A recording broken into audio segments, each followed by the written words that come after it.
Well, that was a way to quiet the room. So I hope you all had a chance to get cheese and cookie in the back. So we're gonna start this out. What was funny is Kaylin's like, Vanessa, who's gonna introduce you for the presentation? And I'm like, why would I introduce myself? She's like, no, you're a presenter, you need somebody to introduce you. And I'm like, I'll be fine. So I'm gonna introduce myself. So hi, my name is Vanessa Rabitaille-Kinney. I'm a tribal member of the Keweenaw Bay Indian community in Michigan's Upper Peninsula. I got my degree from Northern Michigan University, where my degree was in poli-sci with a minor in Native American Studies, and my master's program was through University of Minnesota Duluth. I'm talking really fast, and Tribal Administration in Government. So before we start the presentation part for today, I am going to read NDSU's land acknowledgement. A little squinty, I forgot my glasses this morning. So we collectively acknowledge that we gather at NDSU, a land-grant institution, on the traditional lands of the Otipemisiwak, Nakota, Lakota, Nakota, and Anishinaabem's people, in addition to many diverse Indigenous people still connected to these lands. We honor with gratitude Mother Earth and the Indigenous people who have walked with her throughout the generations. We will continue to learn how to live in unity with Mother Earth and build strong, mutually beneficial, lasting relationships with Indigenous people in our region. Thank you.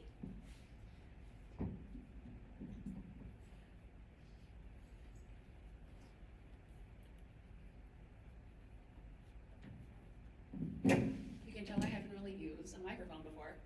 Anyway, so again, thank you all for attending our event today. I appreciate those who took their time out of their day today to honor and remember those who attended the Indigenous boarding schools. This presentation will be roughly 1 hour, with time after to watch a 19-minute YouTube video on testaments of survivors who had happened to go to the Indigenous boarding schools in Canada. As well as after to do my best to answer any questions or just have a general discussion afterwards. I do want to state that while I'm not an expert on this topic, again, through my undergrad and graduate degrees, I have learned a lot about the boarding schools. But there's still a lot of information that is unknown to the community in general, as well as information that, survivors and people who were there have this information, but it's not backed by what people would call credible evidence. So that won't be in the presentation as well.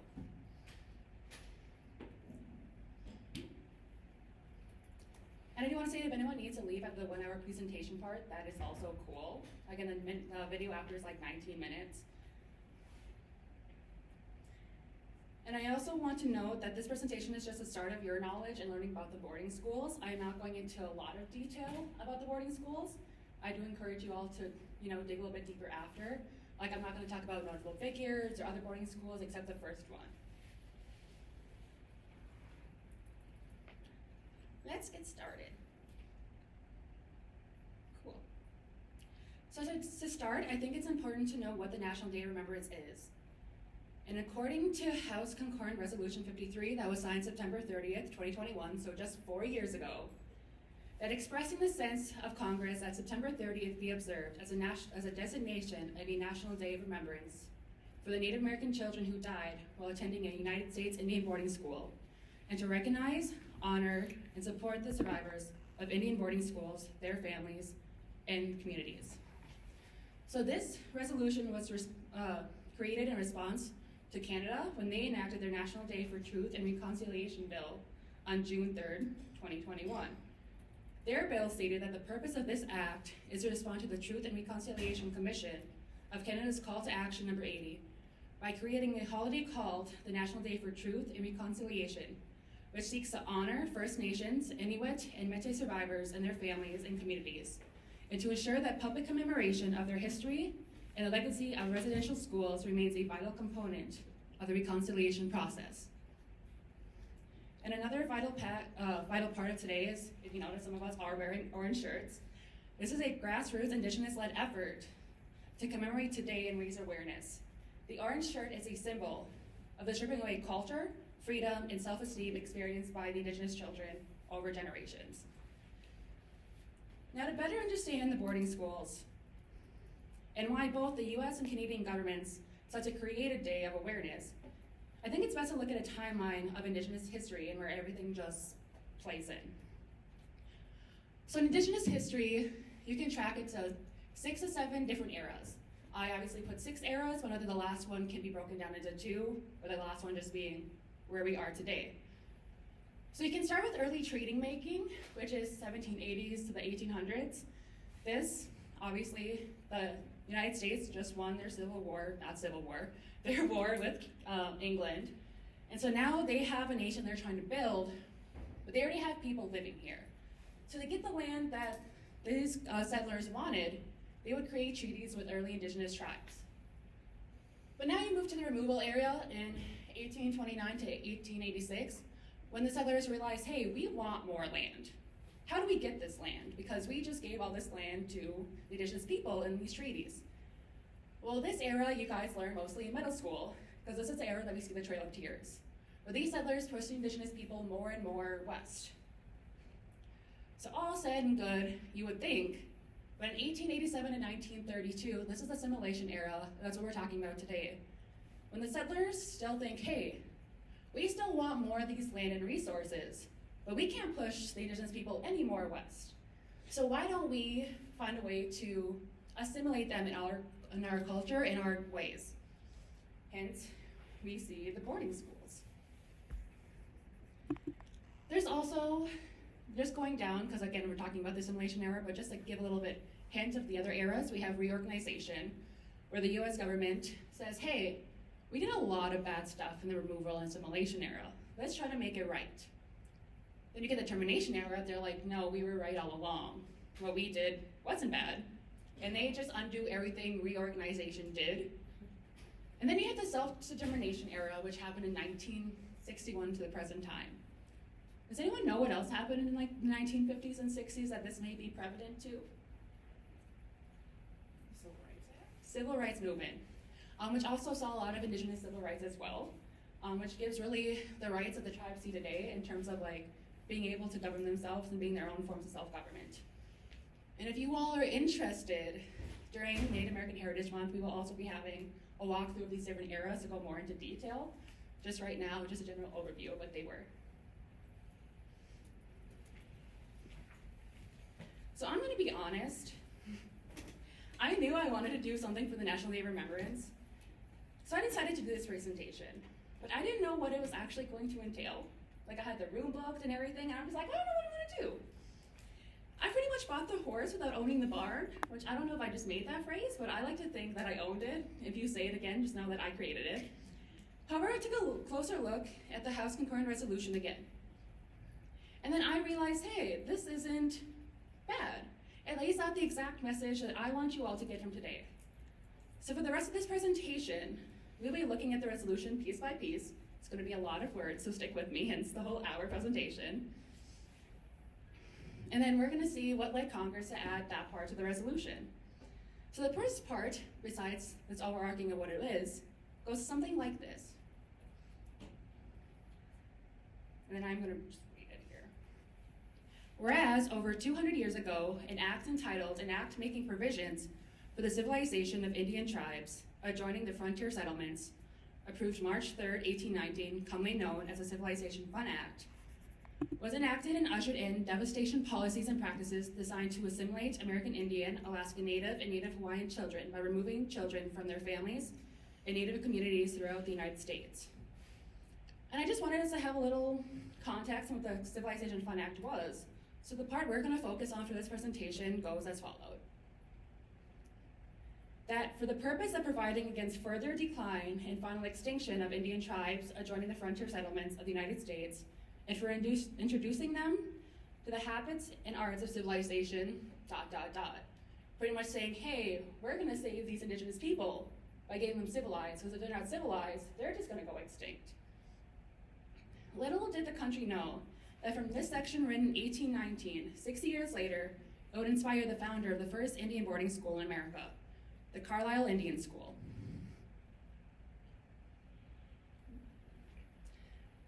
Before we can talk about Carlisle, though, we need to talk about the man at the center of the operation. This is Richard Henry Pratt. He was born in 1840, died in 1924. He fought as a general for the Civil War for the North. He founded the Carlisle Indian School in Pennsylvania in 1879, where he became the superintendent later on for that school. And he was also part of the Friends of the Indians movement. The Friends of the Indian movement pretty much was stating that, hey, those who made it their mission to civilize the indigenous people were noble. They had higher standards than everybody else. They were like the heroes of this time. But we're going to move on from this man, and we're going to talk about what he created, which is Carlisle Indian School. If I'm talking too fast, please say, Vanessa, slow down. And as I mentioned on the previous slide, Carlisle Indian School was founded in 1879. It was pretty much the poster child for all indigenous schools that followed it. What was notable about Carlisle was that it was an industrial school, which meant that boys could see jobs as like woodworking, metalworking, industrial jobs for that time period, while girls saw traditional women's roles for that period, so cooking, cleaning, just general housework, which by today's standard, we would see grown men doing these jobs, whereas back then, people saw as children as young as 9 or younger doing these. Another part of Carlisle was that it had its outing program, which if you think nowadays of current schools, you would go home for summer break if you were to be in a boarding school. The outing program stopped that though. The outing program saw students going out into the Carlisle town and doing jobs for shops, homes, farms, so they never got to go home. Also, another notable aspect of Carlisle was that it had its own cemetery. I will explain later on why the cemetery was needed, though you can kind of infer. Just know that it was needed and that it played a vital aspect in Carlisle itself. And finally, in 1918, for now, Carlisle was forced closed. In its years, it saw well over 750 Indigenous students from over 50 different Indigenous tribes. So let's look at the next part of Resolution 53. This part states that whereas the act intended to resolve what was commonly known as the Indian problem and provided for the unjust belief of many Native people needed to be civilized, and that education would be the appropriate vehicle to enact assimilationist policies on Native American people.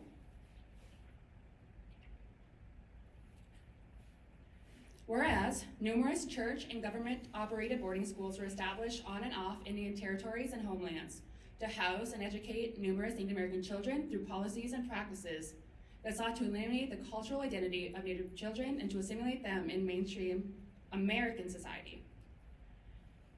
Keep a good note on the mainstream American society part. Out of curiosity, how many of you have seen either one of these two photos? So some teachers and some staff. These are one of the most famous photos that came out of this time period. And when the resolution talks about practices that sought to eliminate the cultural identity of Native children and to assimilate them in a mainstream American society, these photos are what they mean. Richard Henry Pratt, the man we talked about a few slides back, embodied the practice in one of the most famous phrases for this time period, to kill the Indian and save the man. Literally meaning that if they could kill any ounce of Indian blood in these children, their culture, language, wardrobe, they could save the man part of them and turn them into the mainstream Americans that they wanted. Before I go on a little bit more, I think one of the main things we should notice from these photos, besides these students going through a wardrobe change, is that both of these students got their hair cut. And some of you may know, some of you don't, hair is a huge thing for Indigenous people. The longer your hair, the closer your connection is with Mother Earth. And so when these children got their hair cut, that connection was lost. Back then, you would only cut your hair if you had a relative die or something equally as traumatic that would sever that connection. So you would see children younger than 9 getting their hair cut and not knowing who died, not knowing what happened. They're here thinking something terrible happened and they have no way home. And there's also that language barrier. So they didn't speak English. No one could tell them, hey, we're just cutting your hair. And nor did the boarding schools learn their native language to also communicate with them. So until they learned English, they had no idea what was happening to them. Another part that I just want to touch on was that the resolution also talks about the numerous church and government boarding schools that were operated, And many people like to think that it was just one church that operated the boarding schools. When in reality, it was whatever church was most prominent in that area. So while yes, there was a lot of churches of Catholicism and Christianity, you would also see Methodist, Presbyterian, as well as Protestant as well. Just again, whatever one was most prominent in that area. But for this time period, yes, a lot of them were Christianity and Catholicism. Okay, we're gonna move on to the next part of the resolution. Whereas, according to the Native American Rights Fund, Native American families were torn apart by the removal of Native American children, either voluntarily or forcefully, from their homelands and communities to attend Indian boarding schools located across the country. That's a little bit too far, isn't that? Whereas, many parents of boarding school children were forbidden to contact or visit their children, compounding the problem of isolation that negatively impacted and continues to impact the lives of many Native children, families, and communities. So I just want to highlight on the two parts of this resolution brings up that came in a few different ways. So when it talks about children being brought to the boarding school, the first way that the children went was through some volunteer to go. A lot of the volunteering happened though after the schools were already established and they saw most of their kids in their tribe go and they're like, hey, this is the only option for me. Or some volunteered to go because they thought it would be better for their tribes if they go. They could go to the boarding schools, learn English, learn American customs, and from there, bring that back to their tribes so either their tribes could, have better deals or just better coexist. However, that idea of bringing the knowledge they learned back to the tribes was the idea of the schools altogether. As I mentioned before, the school's motto was, kill the Indian and save the man. And what the best way to kill the Indian is by doing it at its roots. So by these children going back and trying to improve their tribes while they learned at the schools, they're really imposing that on the future of their tribes. The next way was through force. There would be those in the government or church who would go to the tribes and just take the students, reassuring to their parents that this was the best for them, whether or not they agreed. They would pluck the students from their own homes or just out and about when they were walking their tribes. Out of the way they took them by force though is when the students were alone. They didn't have their parents or any family by them, so they just took the students and ran. Parents didn't know what happened to their children when this happened. Well, they could assume, yes, they went to the boarding schools after a bit. Some just thought their children were lost, not knowing what happened to them after that. They never got to say goodbye. The third way I'm going to talk about was bribery. If you remember, the simulation happened right after the removal era of Indigenous people. This left many Indigenous people in terms penniless. Note that Indigenous people usually didn't have a form of currency. For Indigenous tribes, it was really whatever you had, you shared with your whole tribe. There was no wealth, there was no my own property, it was everybody's property. Compared to American values of, the dollar and the penny. So they couldn't really trade with Americans unless they grew their own food, hunted for pelts or meat. So let's say though there was a famine or, the animals got disease and they couldn't do that, they couldn't, feed their families, they couldn't feed their tribe, they couldn't trade. What were they to do? That's when the boarding schools are like, hey, you give us your children, we'll give you these resources. And so, in the process, yes, parents would give their students to get that resources. However, some of the resources were bare minimum, or once they got the children, the resources stopped. And the parents at that point had, well, what are you gonna do? You're gonna go get your kids, they won't let you. We'll talk about that though later. And then the fourth and final way, it is gonna be one of the hardest to talk about, and I'm gonna go into more detail about it later. But know that for some of the students in the boarding schools, they weren't born there. They never knew the tribe they came from. They never knew the culture that they came from. So another part of the resolution was the isolation of students from their tribe. And while right at the boarding schools, I talked about the students weren't allowed to have contact with their parents. Doesn't mean parents didn't try to go to the boarding schools. They did, but they got stopped right at the gate and then ushered away. Sometimes the students didn't even know their parents tried to visit them, which also gave the impact of, hey, why isn't my parents visiting me? Do they no longer love me? Which also happened a lot. Another part of the effects of isolation was that if there was a death of a family member or traumatic event, the students weren't taught or weren't told. They did this in fear that the students may run away to go back to the tribes to attend whatever funeral, whatever ceremony that was happening. So by the time the students graduated and went back to their tribes, if they did, they would come home to their grandma gone, their dad gone, their mom gone, their siblings gone, not knowing that they died somewhere in their time there.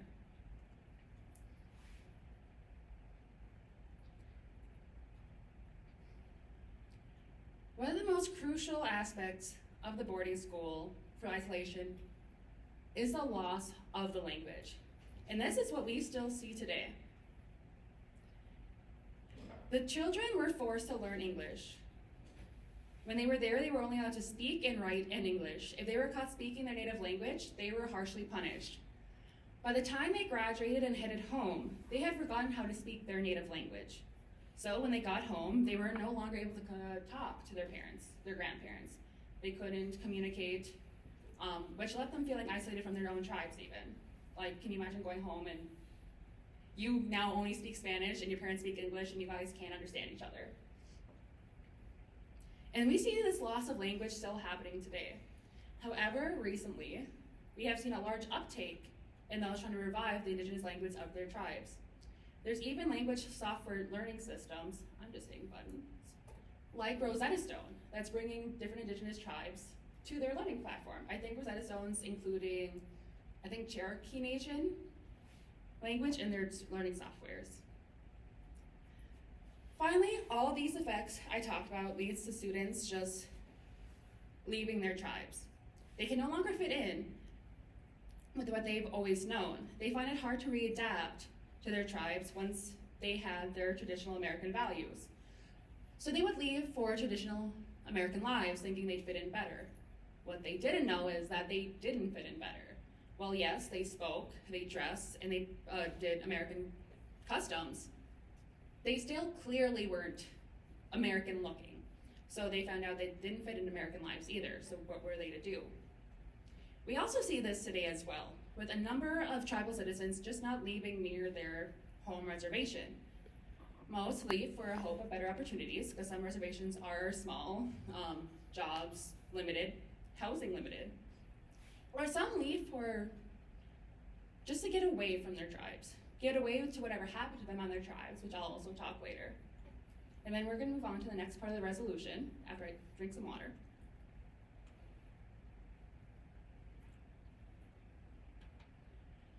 Whereas, the Native American Rights Fund also reported that an unidentified number of Native children died at Indian boarding schools due to abuse, neglect, malnourishment, or disease. And many of those children were buried far from their homes in unmarked graves or under tombstones, then misidentified or ascribed to them angelicized names.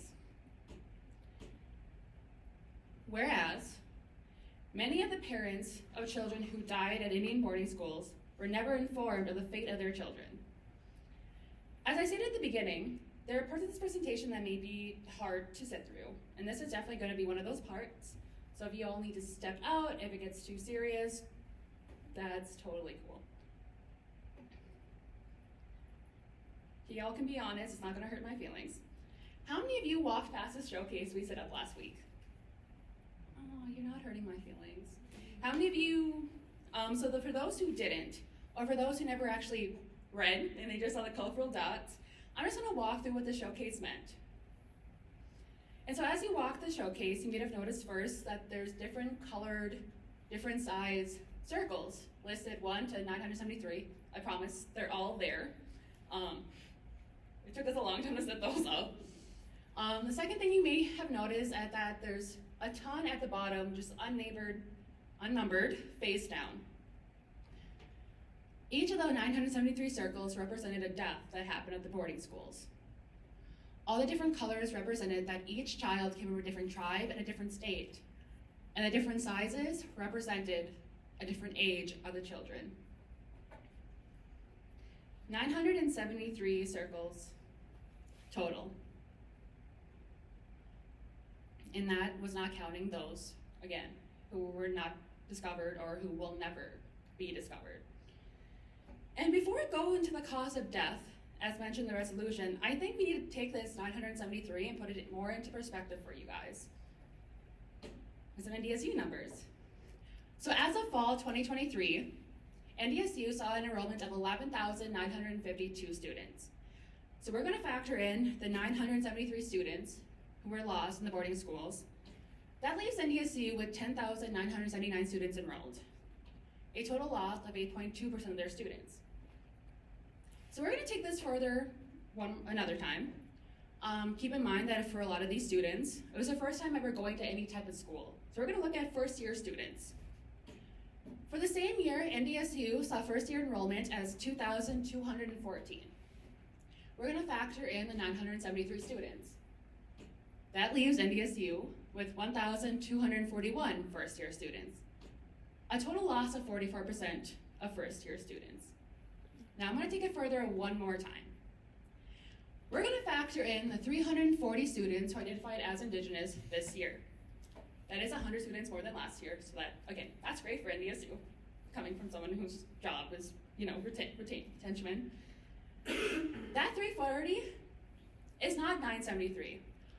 So let's look at the other multicultural students on campus. Let's factor in the 53 students who identify as Pacific Islander. Not a math major, but that's still not 973.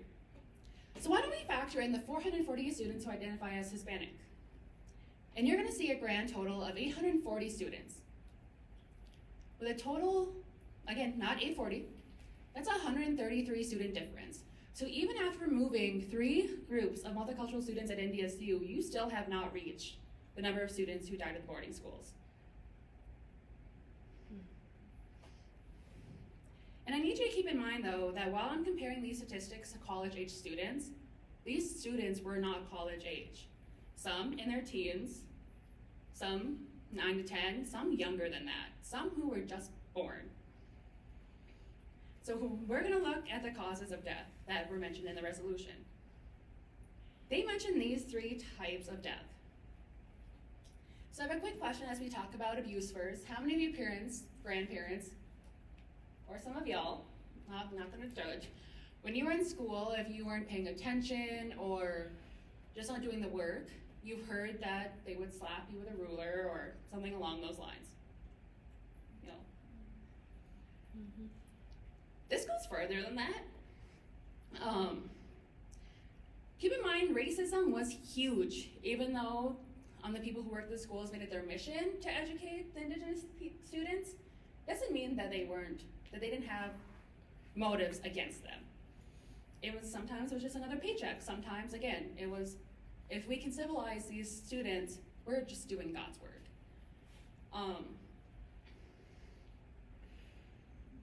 So if they didn't grasp what they were intended to learn, if they were caught speaking their native language, if they tried to have any form of cultural representation, like finding clothing or doing some type of ceremonies, or if they tried to run away and they were caught, they were abused.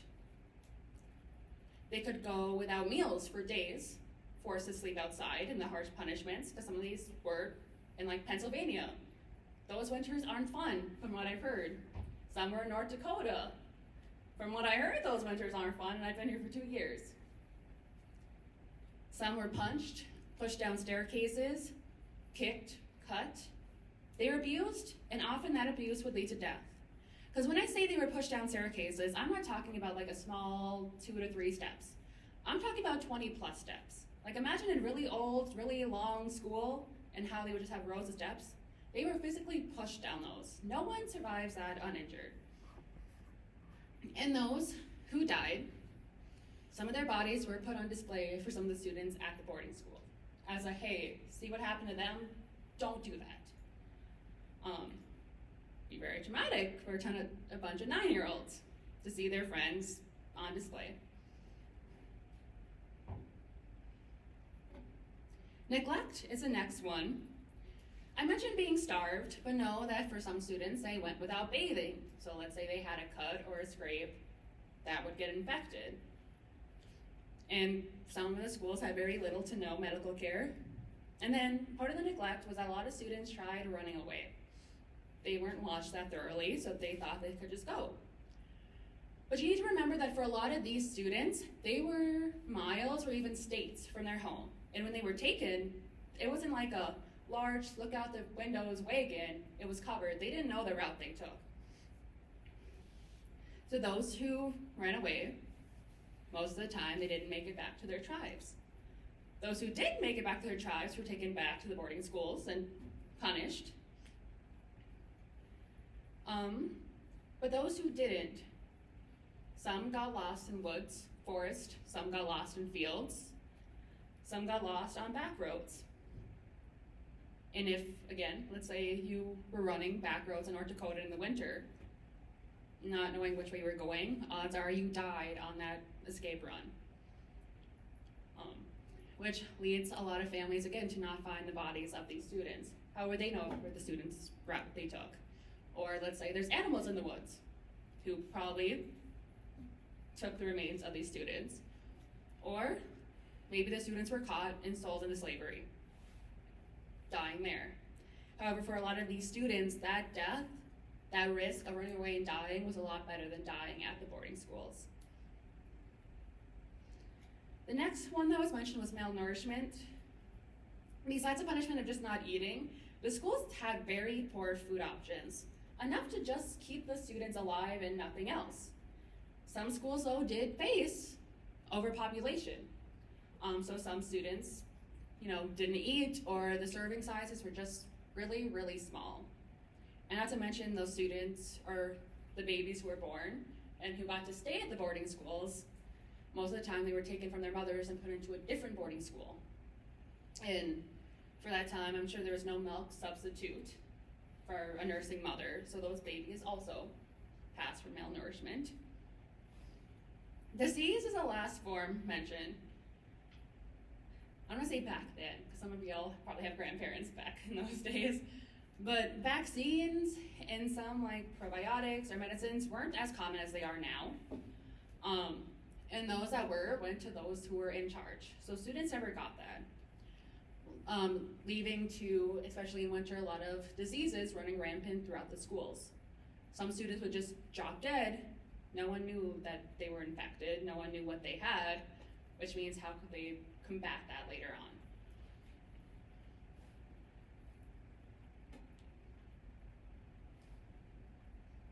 The resolution also talked about the parents who never knew what happened to their child. This was very common. Very few children made it back to their tribes, either due to death or just not knowing how to get back, or fear that they couldn't go back.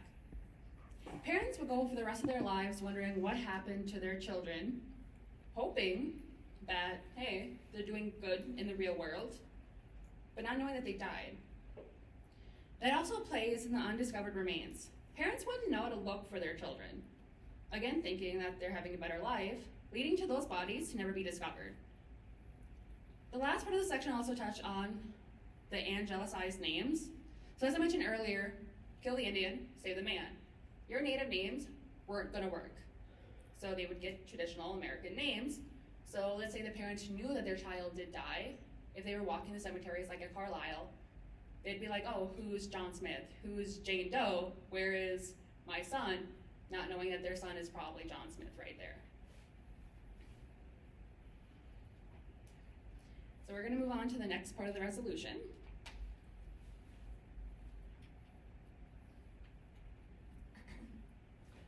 Whereas many survivors of the boarding school have testified that Indian boarding schools stripped Native American children of their traditional culture, languages, and religions by forbidding them to wear traditional clothing, speak their indigenous languages, or practice their cultural, religious, or spiritual beliefs.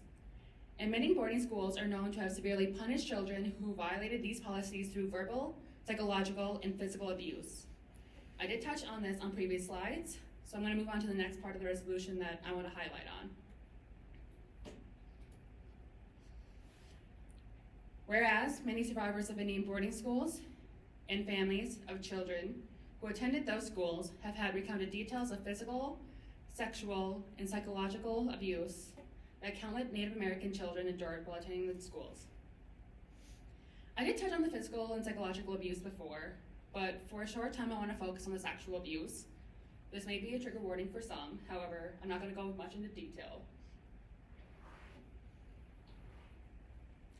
I did mention the presence of babies at the boarding schools, but I did not mention where they came from. I mean, we all, at this point, know how babies are made. And while yes, some of these teens were discovering their newly developed bodies that could lead to the creation of children, this is very rarely the case. Most of the babies at the boarding schools were a result from workers using their power to sexually assault the children. Whether it was teachers, nursing staff, administration, church staff, or others who just maintained the school, babies were the result of the assaults. I also want to note that it wasn't just the female students who were having these babies. You would also see female staff assaulting the young boys at the school, also having babies of their own. And for the most part, once the babies were had, they were either neglected until they passed away, or they were taken from their mothers and just never seen again. Whether they were killed or whether they were just moved to different schools. And again, another reason why remains are yet to be found. You could see one person maybe have a baby, or grandparents never knowing to look for their grandchildren, never knowing that they had grandchildren. And another form of sexual assault that did happen was the forced sterilization of Indigenous women, where to stop the creation of Indigenous people at the root, at their bloodline, some girls would be taken in and sterilized, stopping it altogether.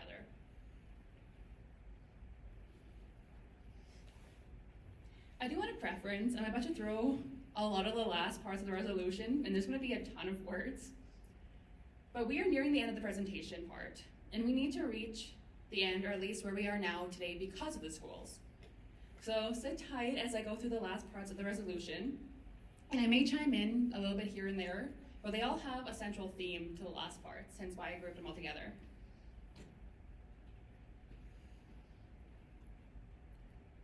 Whereas, according to a report entitled "The Problem of Indian Administration," issued by Institute for Government Research, also known as the Merriam Report, many Indian boarding school students to nearby communities for forced manual work as servants or farm laborers. And the operation of many Indian boarding schools was supported by the labor of the students. You'll remember my timeline that I had where I mentioned that reorganization happened right after the simulation? That's just because of the Merriam Report. The Merriam Report pretty much listed out everything that the government had done to the Indigenous people, all the hardships that they put them through, the boarding schools, and called for action against the government, which made them create all those really good policies that were then later terminated.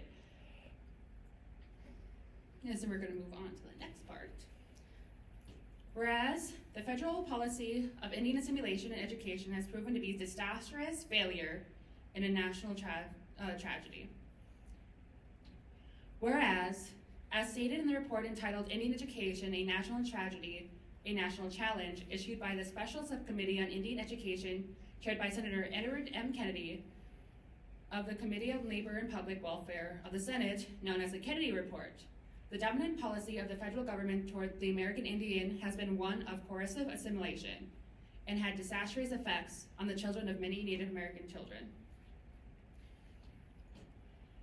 Whereas, in 2018, the United States Commission on Civil Rights reported that many American Indian and Alaska Native people suffer from intergenerational trauma as a result of policies and practices of Indian boarding schools that alienated many children from their families, traditional culture, language, and religion, and to deprive those children of the true identities of their heritage. Whereas, while early assimilation policies were eventually eliminated in Indian boarding schools, attendance has greatly diminished since the apex, the impact of this shameful period in United States history still affects the lives of many Native American people today. Two more.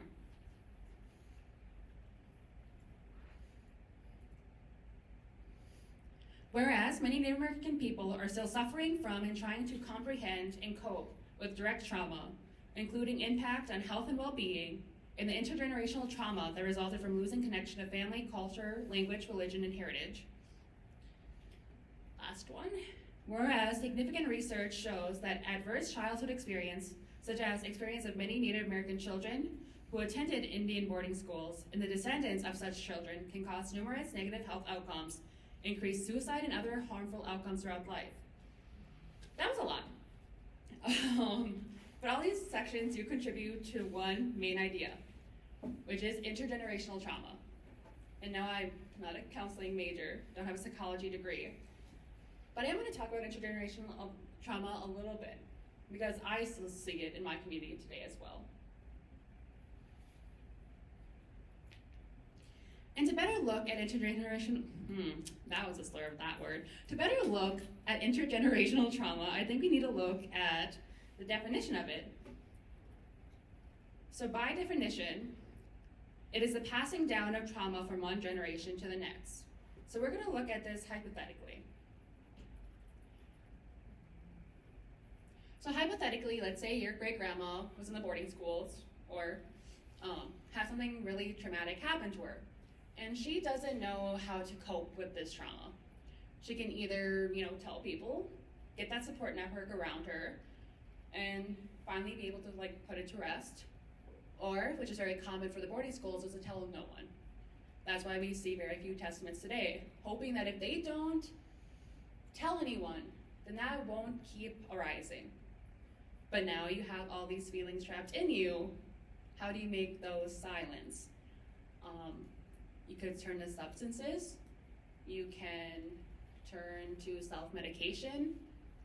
You can take that pain, anger, and sadness and lash out at those around you. And they don't know why you're lashing out. You're just lashing out. So now your great-grandma is lashing out, maybe at your grandmother, and she's passing down the anger, sadness, grief, and pain to your grandma. Your grandma may not know that her mom went through this. Or maybe she did, but she never went through it herself. All she knows is that she has this trauma from her mother now. Whether she was physically abused, or maybe her mom just wasn't there, she was shut down, so she never had that motherly figure in her life while still having that motherly figure in her home. But the only way your grandma saw her mother get through this was through substance abuse, self-medication, or lashing out on her children. So the only way your grandma can think to help herself as well is that same way. So now that's passed down to your father, and then from your father to you, and then from you, etc., etc., etc., which a lot of people in the boarding schools see. Now I'm about to give you a lot of statistics. Know that these statistics didn't all come from the result of the boarding schools, but they did play a big part in this passing down of trauma. And all the information I'm about to give you comes directly from the Substance Abuse and Mental Health Service Administration. A lot of words, I'm gonna read them, I promise. So the suicide rate for Indigenous individuals is higher than all racial and ethnic groups in the United States. 19.6% of Indigenous adults experience any type of illness, mental illness, within this past year. 7.3% of Indigenous adults experience a serious mental illness within this past year. 9.7% of Indigenous adults experience a co-occurring substance use disorder in addition to a mental health condition. 11.6% of Indigenous adults receive mental health treatment within this past year. If you compare that to the number of 19.6% of those who experience a mental health illness, you would see that 8% of Indigenous adults don't even seek out mental health treatment. 6.6% of Indigenous adults experience a major depressive episode within this past year. 7% of Indigenous adults had serious thoughts of suicide within this past year. 2.5% of Indigenous adults made plans for suicide within this past year. And I think this is fitting since last week here at NDSU, we did do Suicide Prevention Week, and we had all those trainings. 92.1% of Indigenous youth ages 12 to 17, they did have someone to talk about their problems. That still leaves about 8% of Indigenous youth that have no one. 19.7% of Indigenous adults report experiencing serious psychological distress. 8.5% of Indigenous adults had serious thoughts of suicide within the past year, compared to 4.8% of the overall US population. Indigenous students aged 16 to 24 have the highest number of school dropout rates, consisting of almost double the amount compared to white students. Indigenous teens have the highest teen birth rate of any US group, where 4 in 10 Indigenous teens will fall pregnant. Besides the statistics I just mentioned, the boarding schools also gave Indigenous people something else. For a long time, the boarding schools saw success and gave the Indigenous people a disconnect to their culture. Their language was gone, spoken only by a select few. The ceremonies were gone, and at one point were illegal. The stories passed down only by spoken word and never written down were lost. And I'm gonna be honest myself, growing up, I experienced some versions of my culture, and I knew a few words in Anishinaabe here and there. I did powwows. It wasn't until sitting in talks like this, or sitting in classes in my undergraduate, that I really realized that I didn't know a lot of things about my culture. I couldn't relate, nor did I look like in other Indigenous people. It wasn't until I learned more and surrounded myself with other Indigenous people, especially here at NDSU, did I feel more Indigenous and proud that I can be part of a race so resilient. So I'm gonna mention the last part of the resolution. And I promise this is the last part of the resolution. And it goes something like this. Whereas, recognition that healing and care for the mind, body, and spirit is essential to overcoming the dark shadows of United States history of federal Indian assimilationist policies and practices that were carried out by the federal government through Indian boarding schools, and acknowledging the lived experiences of the Native American children and families who endured and continue to endure the trauma and grief associated with Indian boarding schools. Now therefore be it. 1. Supports the designation of a National Day of Remembrance for Native American children who died while attending the United States Indian boarding school, hence the day that we're here today for. 2. Recognize, honor, and support the survivors, families, and communities of children who attended such schools.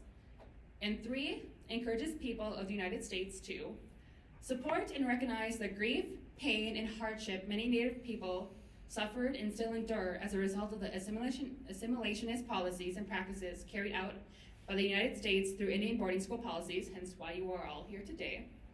B, honor the legacy of and remember those who were lost or harmed by federal assimilation policies and practices. And C, appreciate the resilience of the survivors and the families with appropriate ceremonies, programs, events, and other activities to support, commemorate with a National Day of Remembrance. So I have a quick question. Those who know it, don't raise your hand. When do you think that the last boarding school closed in the United States? Give me, it's not just one person, give me a date. Are there any still open? Yeah, that was a trick question. To date, there are still approximately 125 schools still running. While they're not like boarding schools of the past, most of them not even boarding schools, most residing on the reservation, they are still in operation and still educating the students. The whole point of the resolution was to bring awareness to the schools that happened, to inform those on a topic we don't hear in history class, to honor the children who did not survive and to respect the ones that did.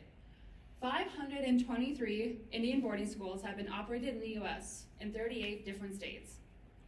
A legacy that has continued to impact Indigenous people for more than 100 years.